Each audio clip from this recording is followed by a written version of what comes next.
Study point में आपका फिर से स्वागत है। तो चलिए, आज हमारा जो आज का टॉपिक है वो है ब्रूनर।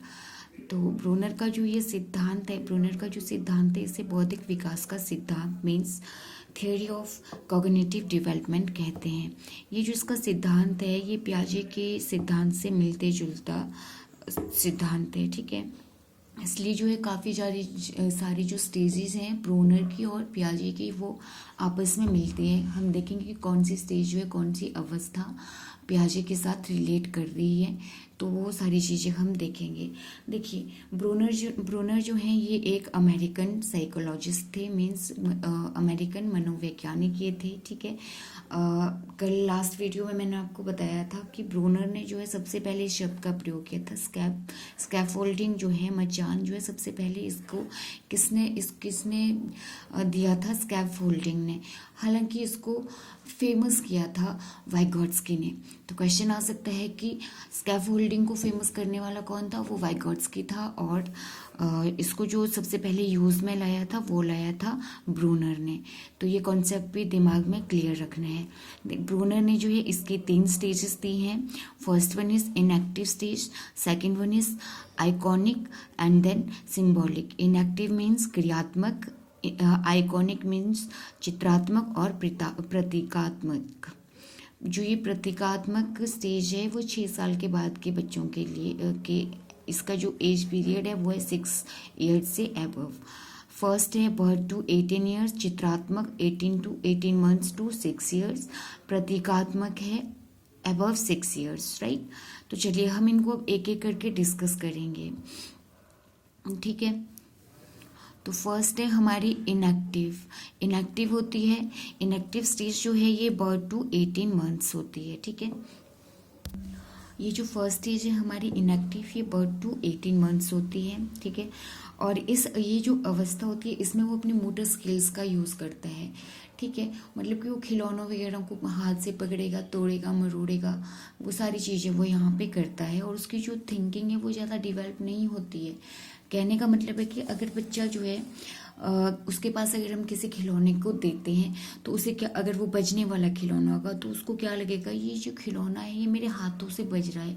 अगर हम उसको दूर भी ले जाना चाहेंगे तो उससे अगर खिलौना ले भी लिया होगा उसके बाद वो अपने हाथों को जो है हिलाता रहेगा। उसको क्या लगेगा कि खिलौना नहीं बज रहा था, मेरे हाथ बज रहे थे, हाथ से वो आवाज़ आ रही थी, तो हाथों को हिलाता रहता है। कहने का मतलब उसकी थिंकिंग अभी डेवलप नहीं होती है।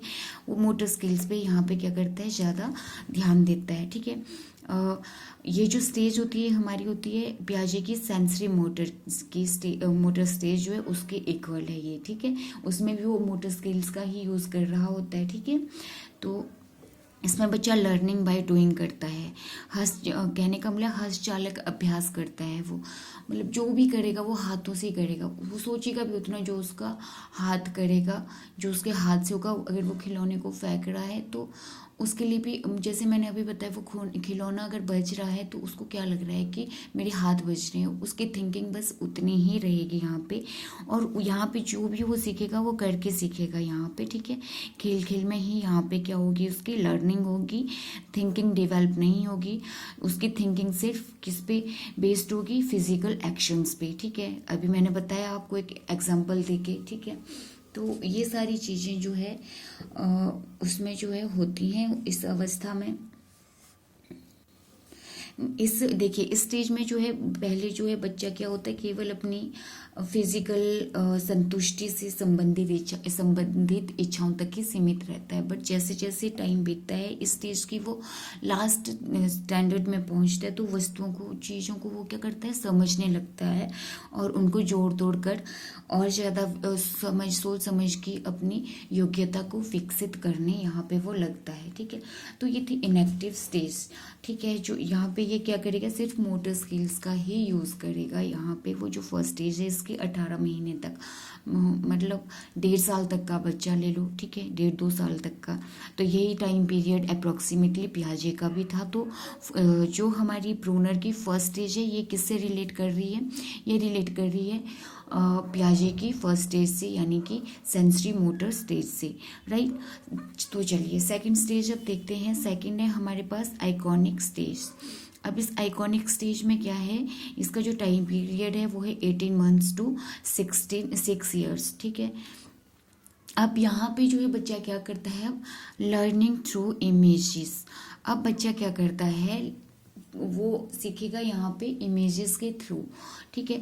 आप देखना फर्स्ट क्लास में, केजी, नर्सरी में, प्री नर्सरी में जब बच्चा होता है तो वहाँ पे टीचर उसको खाली बोल के नहीं बताता है, यहाँ पे वो टीचिंग एड्स का यूज़ करके ही बच्चे को कॉन्सेप्ट्स पढ़ाता है, उसके दिमाग में चीज़ों को बिठाता है। जैसे क्या करते हैं टीचर, क्या करता है कि अगर उसको उसे इंग्लिश लेटर्स बताने हो तो कि अगर ए फॉर एप्पल, एप्पल वहाँ पे लिखा नहीं रहेगा, एप्पल को क्या करेगा, वहाँ पे वो उसकी पिक्चर ड्रॉ करेगा एप्पल की। बी फॉर बॉल तो वहाँ पे बॉल की, डी फॉर डॉल होगा तो डॉल की वहाँ पे पिक्चर वो जो है उनको कैलेंडर में दिखाएगा। तो उससे जो है बच्चे के वो दिमाग में आ जाएगा। कहने का मतलब है यहाँ पे वो इमेज के थ्रू, आइकॉनिक मीन्स इमेज ही इसका मतलब होता है, इमेजेस के थ्रू वो यहाँ पे लर्निंग करेगा, ठीक है। तो यहाँ पे जो है भाषा को वो महत्व देने लगता है इस वाली एज में, स्टेज में। बच्चे की थिंकिंग मेंटल इमेजेस पर बेस्ड होती है। हाँ, जो उसके दिमाग में इमेज आएगी, बनेगी, उसी के ऊपर उसकी थिंकिंग यहाँ डिवेल्प हो रही है। कहने का मतलब है फर्स्ट स्टेज में जो उसकी थिंकिंग डिवेल्प ही नहीं हो रही होती थी, लास्ट स्टेज में थोड़ी थोड़ी होने लगती थी जब स्टेज का एंड दौर था, ठीक है। तो अब सेकंड स्टेज में जो उसकी थिंकिंग थोड़ी डिवेल्प हो रही है और मेंटल इमेजेस पे बेस्ड ही अब उसकी थिंकिंग यहाँ पर है। जैसे मान लो बच्चा कहीं रैबिट को देख रहा है, ठीक है, उसने रैबिट को देखा, उसको फर्स्ट टाइम ये नहीं पता कि ये रैबिट है, वो देख रहा है चार टांगों वाला है ये, वो उसको कई बार कैट के साथ भी रिलेट कर लेगा उसको, क्योंकि उसको अभी नॉलेज नहीं है। फिर वो अपने बड़ों से पूछेगा कि ये क्या है, तो उसके पापा उसको बताएंगे कि बेटा ये रैबिट है, ये कैट नहीं है। तो उसके बाद जो क्या करेगा, वो जो उसने शक्ल देखी होगी रैबिट की, वो उसको अपने दिमाग में उस पूरी पिक्चर को ड्रॉ करेगा, पूरे छपा लेगा अपनी ब्रेन में वो, ठीक है। उसके बाद नेक्स्ट टाइम जब भी वो वैसे उसे देखेगा, खरगोश को, रैबिट को देखेगा, तो उसके बाद क्या होगा, उसकी इमेज उसके दिमाग में होगी, वो एकदम पहचान लेगा, एकदम देख लेगा, वो बता लेगा कि ये क्या है, ये रैबिट है, ठीक है। तो नेक्स्ट है हमारी अब थर्ड स्टेज जो है वो है हमारे पास सिंबॉलिक स्टेज। ये सिंबॉलिक स्टेज होती है अबव 6 ईयर्स, ठीक है। और इसकी जो थर्ड एज है, स्टेज है, ये जो है ऑपरेशनल, पियाजे की ऑपरेशनल स्टेज से रिलेट करती है। कैसे करती है अब देखिए, ठीक है। Learning through with abstract symbols. अब जो यहाँ पे सिम्बल्स के थ्रू जो है क्या करता है, बच्चा जो है जानने की कोशिश करता है। फर्स्ट स्टेज में क्या था, वो मोटर स्किल्स का यूज़ करके ही चीज़ों को पकड़ता था, टच करके ही देखता था, छू के देखता था, ठीक है। सेकंड में उसको क्या हो गया, वो इमेज के थ्रू जो है लर्निंग कर रहा है। थर्ड में क्या हो रहा है कि अब वो सिंबल्स के थ्रू, प्रतीकों के थ्रू जो है खुद को चीज़ों को सीख रहा है, ठीक है। जैसे ये अगर उसको ये दे दिया जाए कि ये क्या है, अब उसको इस स्टेज में आके पहचान है कि ये क्या है, ये जो है ये फुल स्टॉप है। अगर इसको ये उसको सिंबल दे दिया जाए तो उसको पता है कि ये कॉमा है। इस सिंबल को देख के वो देख लेगा कि ये मल्टीप्लाई का साइन है, ठीक है। इसको देख के वो देख लेगा कि ये डिवाइड का साइन है। इसमें यहाँ पर उस बच्चे की थिंकिंग बहुत ज़्यादा, उसका जो माइंड है डिवेल्प हो चुका होता है। यहाँ पे वो एब्स्ट्रैक्ट तरीके से जो है चीज़ों को समझता है, ठीक है। और यहाँ पे वो जब उसकी एब्स्ट्रैक्ट थिंकिंग यहाँ पे हो चुकी है तो उसमें लॉजिक भी यहाँ पे डिवेल्प होंगे, वो लॉजिक लगाना भी यहाँ पे शुरू कर लेगा, ठीक है, बिना देखे। अब क्या होता है, वो बिना देखे ही बता देता है। अब ये इसके लिए देखने थोड़ी ना जाएगा कि डॉट, कहीं पे डॉट है, इस डॉट को देखेगा तो उसको पता है फुल स्टॉप लगा है। इसको देखने के लिए वो कहीं और नहीं जाएगा, उसको खुद पता है कि ये डॉट है, ये जो है क्या है, फुल स्टॉप है, ठीक है। तो ये है थर्ड स्टेज। ये 3 स्टेजेस है, बहुत ही यहाँ से एक आधा क्वेश्चन बन जाता है, तो इनको अच्छे से देख लेना। और अगर हम लोग यहाँ पे मैं 1-2 बातें आपको और बताना चाहूँगी।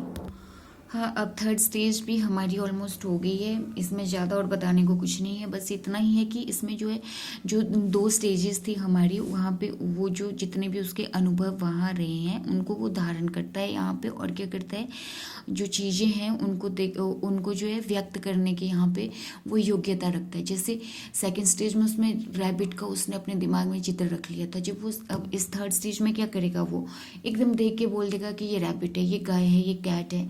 वो एकदम देख के ही बोल लेगा, क्योंकि 2 स्टेजेस से होके वो निकला हुआ है।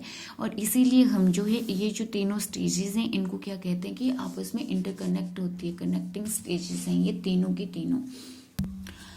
ब्रूनर की तीनों अवस्थाएं एक दूसरे से कनेक्टेड हैं। मैंने अभी आपको बताया ये तीनों की तीनों स्टेजेस जो हैं क्या है, एक दूसरे से कनेक्टेड हैं। ठीक है, कैसे कनेक्टेड है मैं आपको एक एग्जांपल दे रही हूँ। मान लो हमारे घर में जो है, बच्चे के घर में क्या है, हलवा बन रहा है। ठीक है, तो जब वो हलवे को देखता है या उसको टच करता है, तो वो कौन सी स्टेज है उसकी, इनएक्टिव स्टेज है, फर्स्ट स्टेज है उसकी वो, क्योंकि वो मोटर स्केल्स का ही यूज़ करेगा, वो टच करके चीज़ों को देखेगा। ठीक है, उसको छुएगा वो हलवे को और देखेगा भी, उसको देखेगा तो ऑब्वियसली वो अपनी सेंसेस का वहाँ पे यूज़ करेगा। ठीक है, उसके बाद जो है, जो बच्चा सेकंड स्टेज में आता है, अगर बच्चा उसमें क्या करेगा, बच्चा टच भी करेगा उसको। देखो फर्स्ट स्टेज से ये कनेक्ट कर रहा है ना, सेकंड स्टेज में अब यहाँ पे वो टच भी कर रहा है और साथ में क्या करेगा, टच करने के बाद उसको यहाँ पे इतना नॉलेज हो गया है कि इसको मैं खाऊंगा, यहाँ पे वो खाएगा भी हलवे को।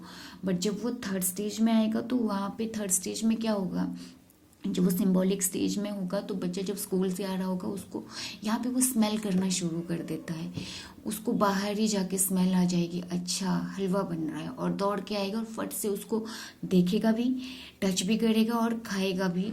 ठीक है, अब यहाँ पे क्या हो रहा है कि बिना देखे ही, पहले सेकंड स्टेज में क्या था, उसको देखना कंपलसरी था, उसको वो स्मेल का उसको पता नहीं था, उसकी तरफ से स्मेल आ रही है तो आ रही है, उसको ये नॉलेज नहीं है कि हलवे की स्मेल है। वहाँ पे वो हलवे को देख के उसके बाद ही उसको खा रहा था। ठीक है, फर्स्ट वाले में वो टच कर रहा था, देख रहा था, पर उसको खा नहीं रहा था। वो सेकंड में उसको खा भी रहा है और टच भी कर रहा है। थर्ड में बिना देखे ही वो जो है फील कर रहा है कि हलवा बन रहा है, और दौड़ के आके वो क्या करता है, उसको टच भी करेगा और खा भी जाएगा। तो आई होप इससे आपको क्लियर हो गया होगी तीनों की तीनों स्टेजेस, और जो है आपको पता भी लग गया होगा कि ब्रूनर की जो तीनों स्टेजेस हैं ये आपस में कनेक्टेड हैं। और हाँ, यहाँ पे एक फैक्ट और है कि जो डिस्कवरी लर्निंग है वो इंट्रोड्यूस की थी ब्रूनर ने 1961 में। डिस्कवरी लर्निंग किसने इंट्रोड्यूस की थी, ब्रूनर ने। कब की थी, 1961 में। फैक्चुअल क्वेश्चन है ये भी। तो आज हमने ब्रूनर की 3 स्टेजेस पढ़ी हम लोगों ने, और प्याजे से वो इसकी 2 स्टेजेस जो है, प्याजे की 2 स्टेजेस से क्या कर रही थी, रिलेट कर रही थी। 3 स्टेजेस हमने कौन कौन सी पढ़ी, इनएक्टिव स्टेज, आइकॉनिक स्टेज और सिंबॉलिक स्टेज। ठीक है, आई होप आपको चीज़ें क्लियर हुई होंगी। ज़्यादा बड़ा टॉपिक ये नहीं है ब्रूनर का, इससे ज़्यादा इसमें बताने को और कुछ रहता भी नहीं है। सो आज के लिए बस इतना ही, मिलते हैं नेक्स्ट वीडियो में। Bye bye.